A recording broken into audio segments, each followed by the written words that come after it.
오늘은 준행하였더라라고 하는 말씀 가지고 함께 창세기 계속해서 이제 나누시겠습니다. 입에 담기도 어려운 그 흉흉한 사건들이 도처에서 일어나는 것을 우리가 보게 되죠.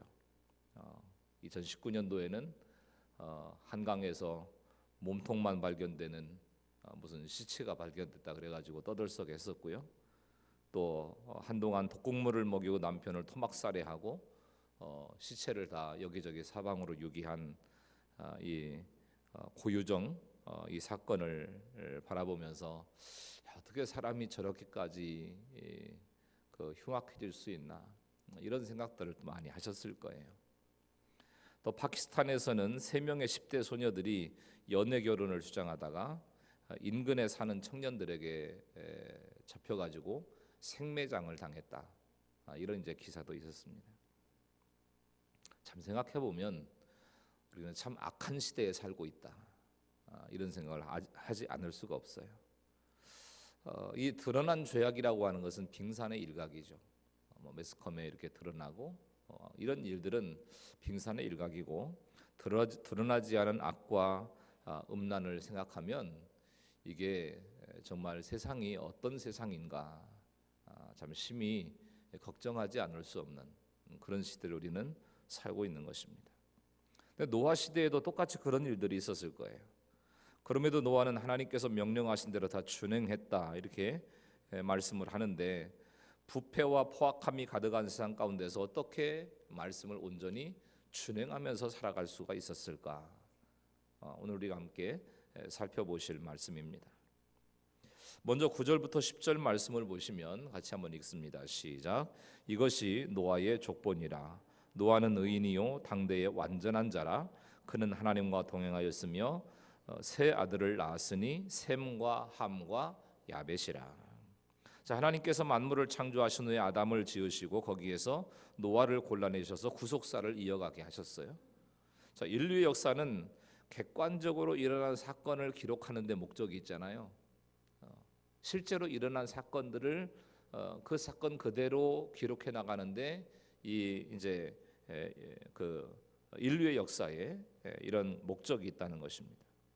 근데 성경은 택함을 받은 한 사람을 중심으로 쓴 책이거든요. 하나님께서 선택하시고 하나님께서 구원하시고 하나님께서 부르신 그 한 사람을 중심으로 해서 쓴 책이라는 거죠.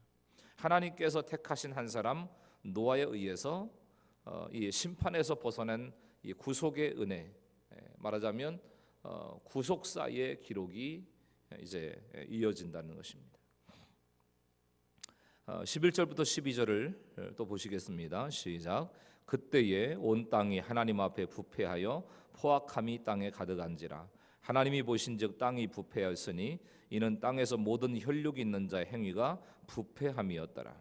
여기서 부패하다는 얘기는 수치심 없이 의도적으로 죄를 짓는 걸 얘기하고 완전히 썩어가지고 이제 쓸데가 없게 된 이런 상태, 이거를 부패하다라고 하는 이런 이제 말 속에 들어있는 의미인 것입니다. 가인의 후손처럼 세상의 성공을 부르짖는 칼의 노래를 부르다가 죄가 극치에 달한 거예요. 11절부터 13절까지 부패 포악함이라고 하는 말이 5번 반복될 정도로 극심한 악이 있었다는 것입니다. 우리의 악이 너무 커서 하나님 보시고 심판하실 수밖에 없는 지경에 이르는 거예요. 그냥 더는 봐줄 수가 없는 상황에 이르는 겁니다. 근데 노아는 악한 세상 속에서 하나님과 동행했다고 말씀하고 있는 거예요. 의인은 없나니 하나도 없다고 하셨는데 노아가 어떻게 의인이요 완전한 자로 불릴 수 있었을까? 부패한 시대에 어떻게 하나님이 기대하시는 신앙 인격을 유지하면서 살아올 수 있었을까? 노아는 저주받은 땅에서 수고로 일하던 아버지 라멕에게서 하나님의 위로라고 하는 이제 이름을 가지고 태어났죠. 극심한 생활고를 겪으며 자랐는데 노아 자신도 500세가 되도록 자녀를 못 낳았어요. 지난주에 말씀드렸잖아요. 다른 일반적인 사람들은 200세 전후로 해서 다 아이 낳고 키우고 이렇게 살았는데 노아는 500세가 될 때까지 자식이 없었다는 거예요. 가난과 결핍의 환경에서 되는 일이 없는 가운데 하나님만 바라보며 하나님과 동행하는 노아가 된 거죠. 13절을 보면 하나님이 노아에게 이르시되 모든 혈육 있는 자의 포악함이 땅에 가득함으로 그 끝날이 내 앞에 이르렀으니 내가 그들을 땅과 함께 멸하리라. 심판의 선언이 나오는 거예요. 자, 부패한 시대 하나님께서 노아에게 말씀하십니다. 가정과 직장에 부패하고 포악한 사람이 있을 때 하나님은 그 사람을 처리하는 대신에 나에게 말씀하신다는 거예요. 나에게. 부패한 환경에서도 하나님이 이르시는 말씀을 듣는 사람이 공동체를 이끌어 나가는 지도자가 된다는 것입니다. 부패하고 포악한 사람이 나를 힘들게 할 때 그 사람이 사라지는 게 응답이 아니라는 거예요. 그 사람이 없어지는 게 응답이 아니라는 거예요. 어떤 부패와 포악에서도 하나님이 이르시는 말씀이 들리는 게 응답이라는 거예요. 하나님 나에게 하시는 말씀이 들리는 거예요. 자, 모든 성전은 우선 나를 위해서 지어야 하는 것입니다. 내가 들어가야 되는 거예요.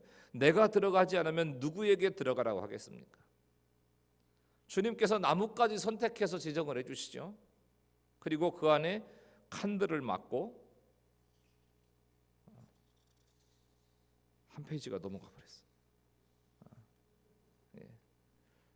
자, 이스라엘의 위대한 지도자도 다윗도 포악한 사울에 쫓기면서 훈련을 받은 거죠. 사울을 죽일 기회가 있어도 2번이나 용서하고 훈련을 잘 받습니다. 그러다가 사울을 피해서 블레셋으로 도망을 쳤는데 그 결과 블레셋 편에 서서 동족 이스라엘을 치게 됐어요. 그러니까 하나님의 은혜로 동족과의 싸움은 겨우 피했지만 블레셋에서 돌아와 보니까 아말렉 사람들이 다윗의 아내와 자녀들, 아둘람 공동체와 아내와 자녀들을 다 잡아간 거예요. 분노한 공동체 사람들이 그동안 왕처럼 따르던 다윗을 돌로 쳐 죽이려고 대들어요. 사무엘서의 때 다윗이 울 기력이 없도록 소리 높여 울었다 이렇게 기록을 합니다. 다윗이 사울을 피하는 것이 상책이라고 자기 뜻대로 도망갔다가 가족과 공동체에 엄청난 피해를 입혔다는 것입니다. 무서운 배우자를 피하고 무서운 부모를 피해서 세상으로 도망갔다가는 공동체가 무너져 버린다는 거예요. 내 환경이 싫어가지고 어떤 사람은 술로 피하고 어떤 사람은 음란으로 피하고 어떤 사람은 세상의 쾌락으로 이렇게 도망가는데 그러면 가족도 나도 쓰러질 수밖에 없다는 거죠. 이렇게 아무리 훈련을 받아도 도망갈 생각을 하는 다윗 때문에 하나님은 사울을 쉽게 처리해 주지 않으셨어요. 다윗을 예수님의 조상으로 쓰셔야 하기 때문에 때가 될 때까지 다윗에게 사울을 붙여놓으십니다. 그때가 언제냐? 다윗이 울 기력이 없도록 울고 난 뒤에 다급한 상황에서도 여호와를 힘입고 용기를 얻어서 아말렉을 물리치는 것입니다. 다윗이 택한 백성이었기에 노아처럼 극심하고 극심한 고난 가운데서 하나님만 바라보며 은혜를 입었는데 그때에 하나님께서 사울을 처리해 주시더라는 거죠. 하나님만 바라보고 살아갈 때, 하나님만 의식하고 살아가니까 그제서야 하나님께서 사울을 처리해 주셨다는 거예요. 그리고 이스라엘을 이끌어 나갈 통일 왕국의 지도자로, 왕으로 세우셨던 것을 보게 돼요. 무슨 얘기냐면 자기 자신에 대해서 처절하게 절망을 경험한 사람, 울 기력이 없을 정도로 울어본 사람이 하나님의 은혜를 입는다는 겁니다. 그래서 나 자신의 전적인 무능과 전적인 부패를 깨닫는 사람이 이 심판의 때를 은혜의 때로 바꿀 수 있다는 겁니다. 노아처럼. 그러니까 하나님께서 왜 나에게 은혜를 주실까요? 외치는 자의 소리가 돼서 복음을 전하라고 은혜를 입게 하시는데 심판당할 수밖에 없는 세상에서 노아에게 인류 구원의 비전을 주신 것처럼 울 기력이 없을 정도의 절망을 거치면서 다윗이 믿음의 조상이 된 것처럼 오늘 나에게 영혼 구원의 사명을 주시려고 고난 가운데 하나님만 바라보는 환경을 주시고 하나님만 바라볼 수밖에 없는 그 은혜를 주신다는 거예요. 하나님은 남편을 사모하며 잉태해서 아이를 낳는 수고를 원죄에 대한 형벌로 주셨지 않습니까? 그 고난을 통해서 예수님이 오신다고 약속하신 거예요. 그래서 결혼의 목적은 행복이 아니고 거룩에 있는 겁니다. 히브리서 11장 7절 한번 보겠습니다. 시작. 믿음으로 노아는 아직 보이지 않는 일에 경고하심을 받아 경외함으로 방주를 준비하여 그 집을 구원하였으니 이로 말미암아 세상을 정죄하고 믿음을 따르는 의의 상속자가 되었느니라. 자, 노아가 하나님의 명령을 듣고 심판을 예비하는 삶을 살았어도 다른 사람들은 홍수로 멸하기까지 깨닫지를 못하고 먹고 마시고 시집가고 장가들었어요. 홍수 심판이 오기 직전까지 그렇게 했단 말이에요. 당연히 수치와 조롱을 당할 수밖에 없어도 노아는 끝까지 심판을 외쳤습니다. 저 정신 나간 친구 무슨 배를 만든다고 그러더니 이제는 세상에 심판이 임한다고 짓거리고 다닌다고, 이상한 친구로 미쳤다고, 이런 수치와 조롱을 받아도 끝까지 심판을 외칩니다. 나를 둘러싼 부패와 보악 속에서 오늘 들어야 될 하나님의 말씀, 그리고 외쳐야 될 하나님의 메시지는 뭘까? 우리가 한번 생각해 보실 필요가 있습니다. 그 다음에 14절 말씀을 보시면 14절을 함께 읽겠습니다. 시작. 너는 고페르 나무로 너를 위하여 방주를 만들되 그 안에 칸들을 막고 역청을 그 안팎에 칠하라. 여기는 보면 누구를 위해서 방주를 지으라고 말씀합니까? 너를 위하여 방주를 만들되, 나를 위해서 방주를 만들라는 거예요. 나를 위해서. 자, 아까 말씀드린 것처럼 모든 성전은 우선은 나를 위해서 지어야 된다는 거예요. 나를 위해서. 내가 들어가야죠. 구원의 방주에. 내가 들어가지 못했는데 누구에게 들어가라고 얘기를 하겠느냐. 예수님이 나무까지 선택해서 말씀을 해주시죠. 그 안에 칸들을 막고 역청으로 칠하래요. 역청은 이 석유에서 나오는 물질인데 바르면 방수 효과가 있다고 합니다. 내가 들어간 다음에는 음성을 잘 듣고 역청을 잘 칠해야 남을 구원하는데, 이 불심판과 물심판이 와도 견딜 만한 방주를 지으라는 거예요.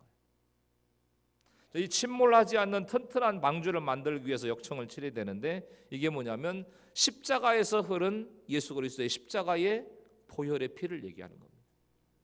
예수님의 보혈의 피. 이스라엘 백성이 어린 양의 피를 지방과 문설주에 발랐을 때에 애굽에 임한 장자의 재앙이 그들을 지나갔다 그랬어요. 날마다 예수님의 보혈을 내 가정 가운데, 내 사건 가운데, 내 심령 가운데 칠할 때에 그것이 역청이 되어 고난 속에서도 구원받는 방주가 될 수 있다는 거예요. 예수님의 피로 날마다 우리의 삶을 덮고 칠하고 하는 일들이 필요한 것입니다.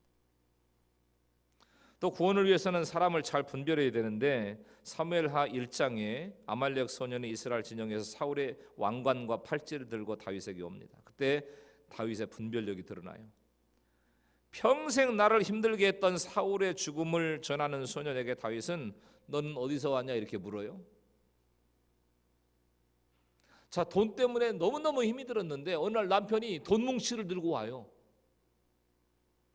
돈 뭉치를 들고. 그러면 무조건 좋아가지고 막 당신 능력자라고 막 이렇게 돈을 많이 벌어다 주냐고, 막 나는 세상에서 최고로 행복한 여자라고 이렇게 하면 안 되고, 그 돈의 출처를 물어봐야 되는 거예요. 그 돈의 출처를. 자녀가 대학과 회사에 합격증을 들고 이제 좋아서 뛰어서 들어와도 너를 합격하게 하신 하나님의 뜻이 뭔지를 물어봐야 되는 거예요. 네가 거기 가서 감당해야 될 사명이 뭔지를, 그 결과 속에서 하나님의 뜻을 깨닫고 있는지를 물어야 된다는 것입니다. 그러니까 구원의 확신이 있는 사람은 하나님께서 왜 이것을 허락하셨냐라고 하는 것을 분별하는 질문을 가지고 있어야 되는 거예요. 이게 나를 위해서, 내 가족을 위해서 역청을 칠하는 겁니다. 수단이야 어쨌든, 방법이 어쨌든, 돈만 갖다 주면 왔다다, 이거 아니라는 거예요. 출처를 물어봐요. 출처를.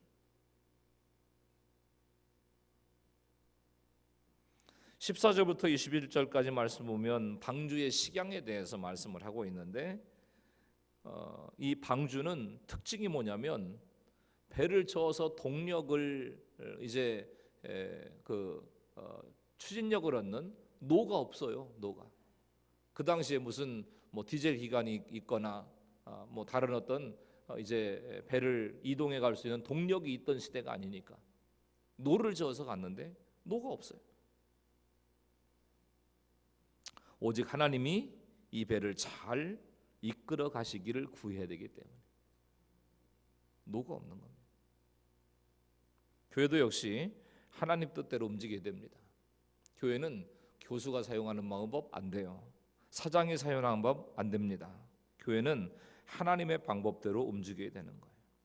길이와 너비와 높이마다 하나님이 정해주시는 식양이 다 있어요. 높이는 얼만큼 하고 넓이는 얼만큼 하고. 그러니까 주님이 지시해 주시는 것에서 길어도 짧아도 안 된다는 거죠. 이렇게 세밀하게 인도함을 받는 것이 최고의 안식이라는 거예요. 하나님의 인도하심을 세세하게 받고 살아가는 것이 최고의 안식이다. 그 다음에 16절 거기에 창을 4대 위에서부터 한 규빗에 내고 그 문은 옆으로 내고 상중하 3층으로 할지니라. 자, 그 넓은 방주에 창을 한 규빗에 내라고 합니다. 한 규빗은 뭐냐면 성인의 팔꿈치에서 중지까지의 길이, 이 중지에서 팔꿈치, 이걸 한 규빗이라고 해요. 보통 한 45cm 정도 된대요. 45cm. 그것도 가장 위 꼭대기에 두라는 거예요. 창을. 방주가 음습하고 답답했을 텐데 꼭대기에 창을 주셔서 한 줄기 빛만 들어오게 하셨어요. 한 줄기 빛만. 큰 창도 아니고 한 규빗 꼭대기 창이라니 생각만 해도 갑갑할 것 같아요.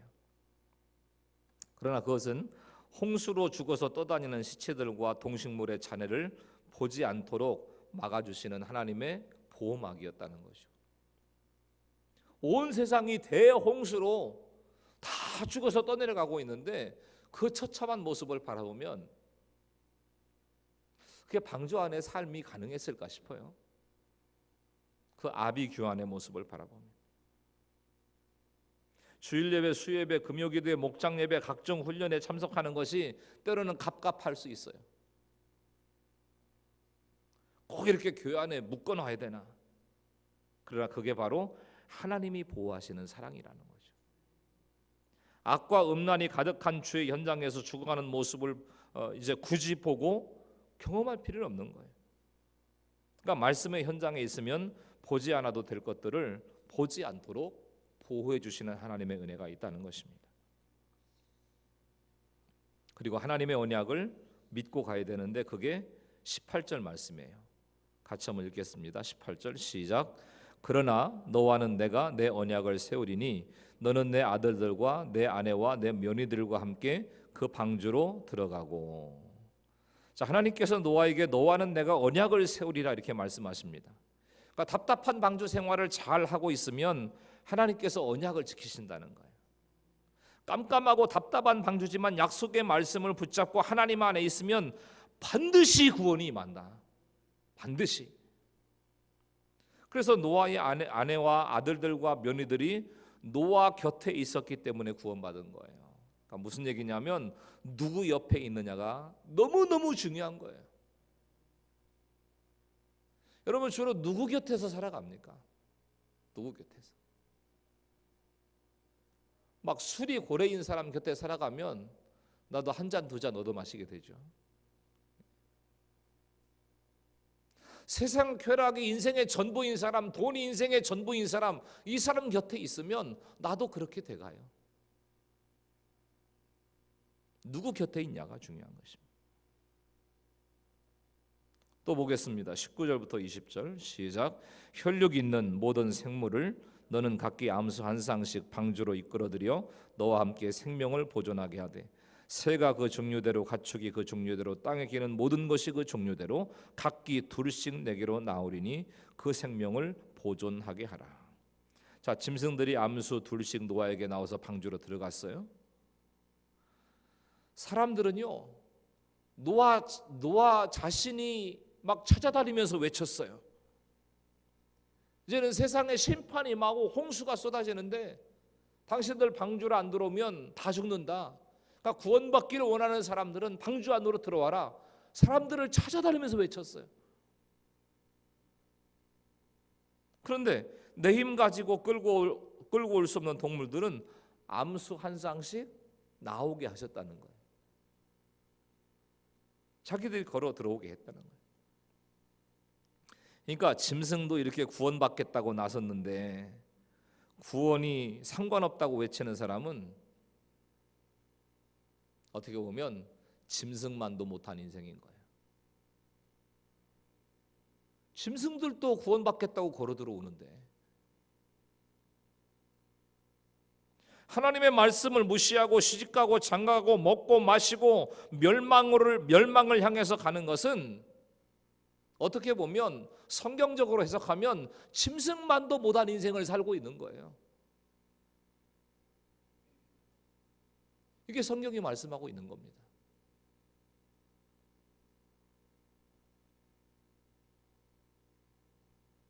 또 말씀을 준행하기 위해서는 영육 간의 저축을 해야 되는데요. 21절 봅니다. 시작. 너는 먹을 모든 양식을 내게로 가져다가 저축하라. 이것이 너와 그들의 먹을 것이 되리라. 홍수 이전까지 인류가 채식을 했어요. 홍수 이전까지는 고기 안 먹었습니다. 채식을 했어요. 자, 그래서 동물들은 보존하고 식물들은 먹으라고 명령을 하시는데 나와 내 가족을 위해서 오늘 방주를 지으면서 저축을 해야 됩니다. 저축 한 푼 없는 것은 검소하게 살았다기보다는 잘못 산 결론일 때가 많아요.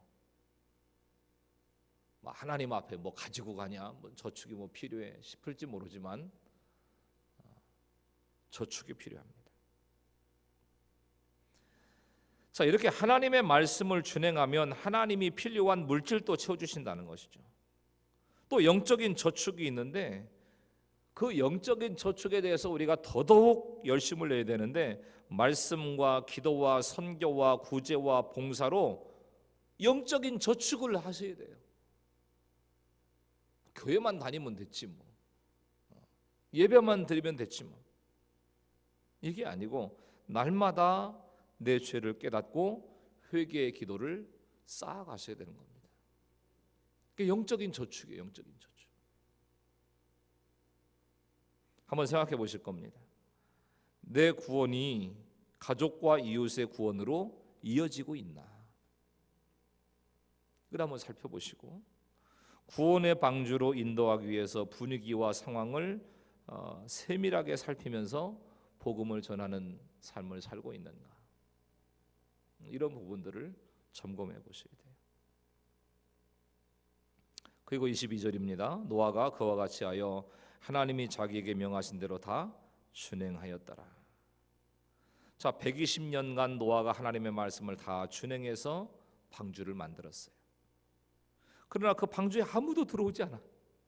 120년에 걸쳐서 만들었는데. 그리고 기회가 있을 때마다 나가서 외쳤는데 이 방주에 들어와야 산다. 구원이 있다.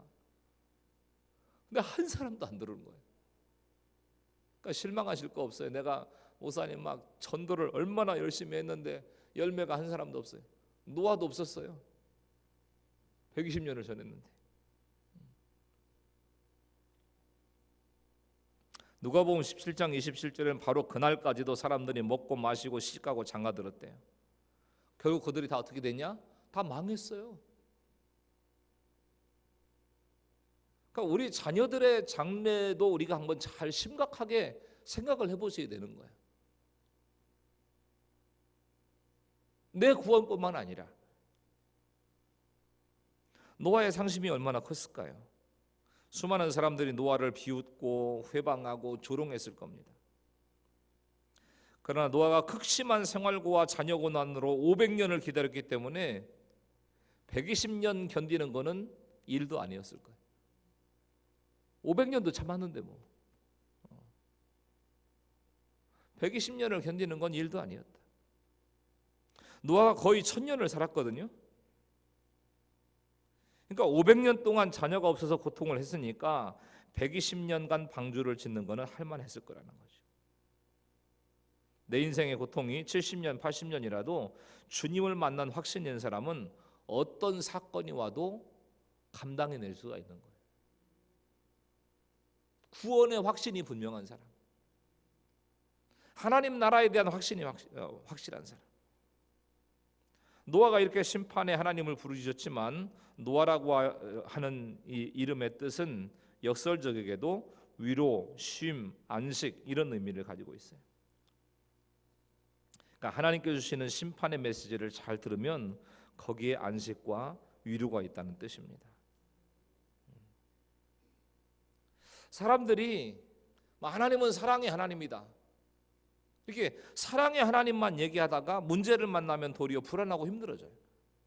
심판을 싫고 하나님의 사랑의 하나님만 믿고 싶은 우리들의 가치관이 바뀌어져야 된다는 거죠. 바뀌어야 되는 거예요. 부패한 세상에서 눈에 보이는 살인을 저지르는 사람만 죄인이 아닙니다.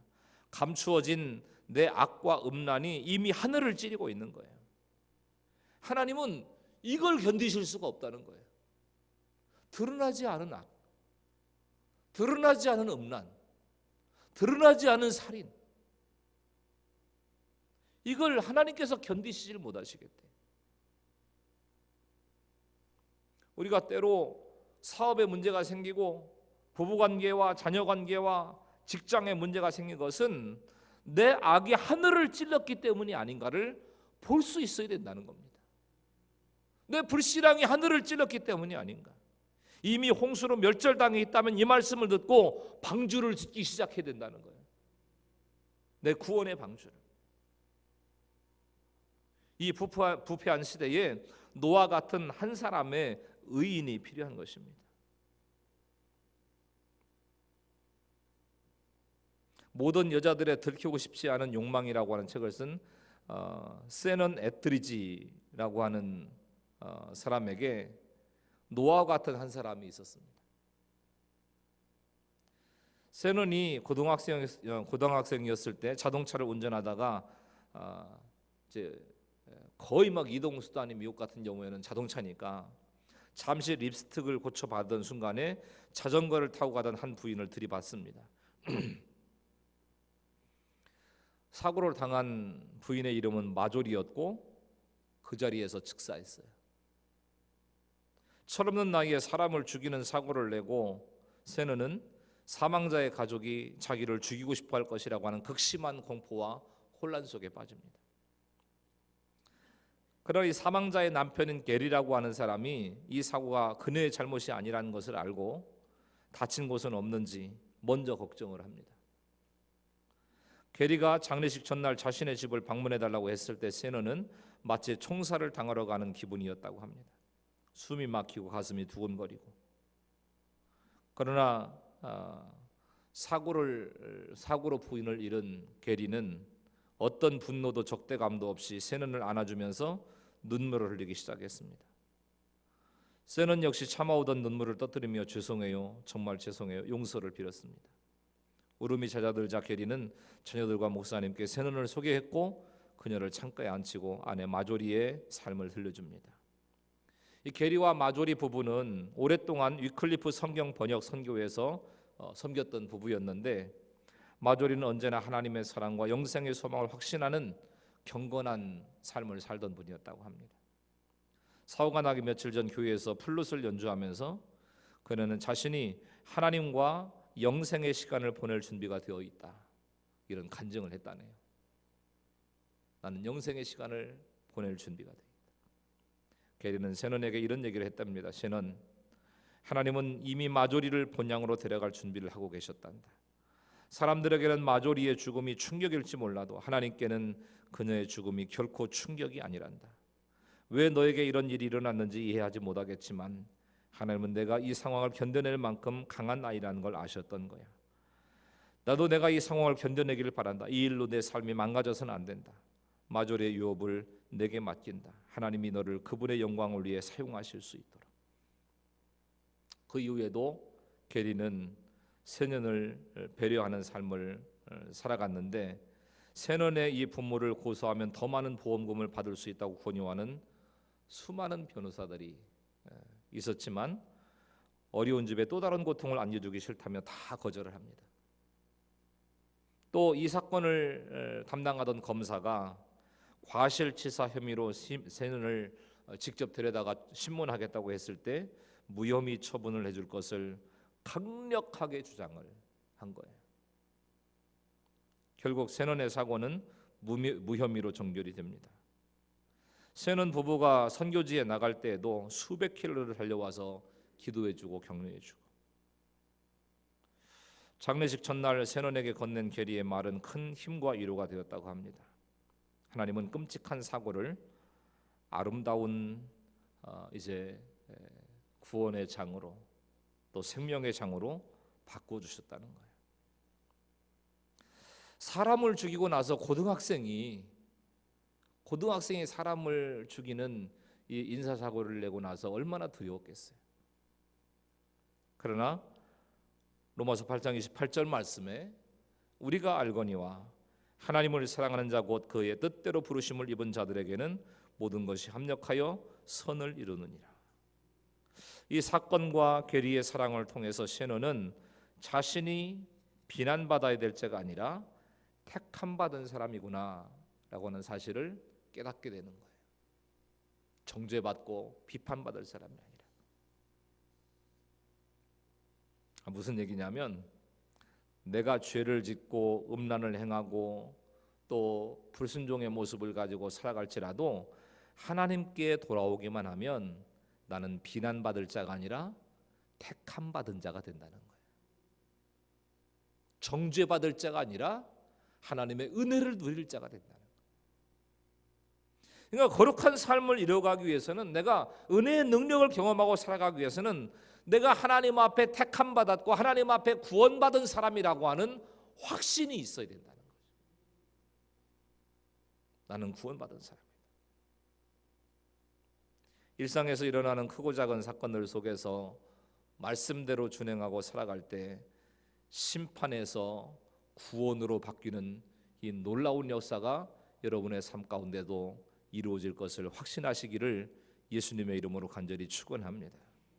하나님은 우리의 부패를 이미 보고 계세요. 하나님이 이제는 다 심판해버리겠다, 다 멸절시켜버리겠다 결단하실 만큼 우리의 악이 끝도 없이 치닫고 있는 모습을 보게 돼요. 우리는. 근데 노아가 극심한 생활고에 500년간 자녀도 없었지만 은혜를 입어서 당대의 완전한 자가 된 것을 기억하셔야 됩니다. 오래 참고 기다릴 때 여인의 후손인 예수님이 내 삶 가운데 오시는 거예요. 우리 가정에 오시는 겁니다. 그 예수님이 오셔서 모든 눈물을 씻기시고 모든 문제를 해결하시고 유한한 이 세상을 넘어서서 영원한 하나님의 나를 향해서, 우리 가정을 향해서 예비해 두셨다는 이 사실을 바라보면 인생은 그래도 참을만 하신 거예요. 예수님이 오시니까 견딜만 한 겁니다. 이제 새해를 출발하고 나서 석주째 우리가 예배를 하나님 앞에 올려드리고 또 말씀을 붙잡고 이렇게 생활해 나가는데, 어떤 어려움과 어떤 힘든 모습이 있고 나 자신 때문에 내가 힘들어하는 삶의 모습 가운데 있을지라도 오래 참고 기다릴 때 예수님이 오신다, 이런 사실을 기억하시면서 믿음으로 주어진 삶의 환경들을 넘어서고 또 하나님 허락하시는 은혜와 구원의 능력 가운데 승리하는 믿음의 가족들이 다 되실 수 있기를 예수님의 이름으로 간절히 축원합니다.